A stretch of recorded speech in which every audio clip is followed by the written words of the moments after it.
अस्सलाम वालेकुम, मैं हूं मुस्तफ़ा एहसान। आप देख रहे हैं PNN TV।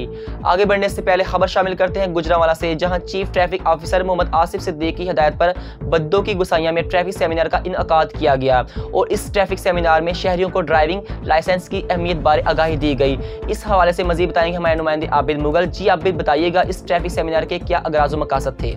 आज मुस्तफ़ा ऐसा है कि CTO मोहम्मद आसिफ सिद्दीकी की क़यादत में ट्रैफिक कवानीन के हवाले से इन पर अमल दरामद करवाने के लिए सिटी ट्रैफिक पुलिस इंतहाई मुतहरक और फ़ाल नज़र आ रही है। इस सिलसिले में बद्दों की गोसाइयाँ में एक ट्रैफिक सेमिनार का इनेकाद किया गया था, जिसका बुनियादी मकसद शहरियों को ड्राइविंग लाइसेंस की अहमियत बारे आगाही देना था। इस मौके पर पुलिस मोबाइल वैन के जरिए लर्नर लाइसेंस का इजरा भी किया गया। इस हवाले से CTO मोहम्मद आसिफ सिद्दीकी का कहना था कि ड्राइविंग लाइसेंस के बगैर कोई भी गाड़ी चलाना खिलाफ कानून, काबिल चलान और काबिल गिरफ्त अमल है। इसलिए मुआशरे और ख़ुसूसन वालिदैन का यह फ़र्ज़ है कि बगैर लाइसेंस के ड्राइविंग की हौसला शिकनी करें और कानून के मुताबिक गाड़ी चलाने की हौसला अफजाई करें। इस हवाले से CTO का मज़ीद कहना था कि माह फरवरी में बगैर लाइसेंस ड्राइविंग करने वाले 4100 ड्राइवर्स के खिलाफ कार्रवाई की गई है।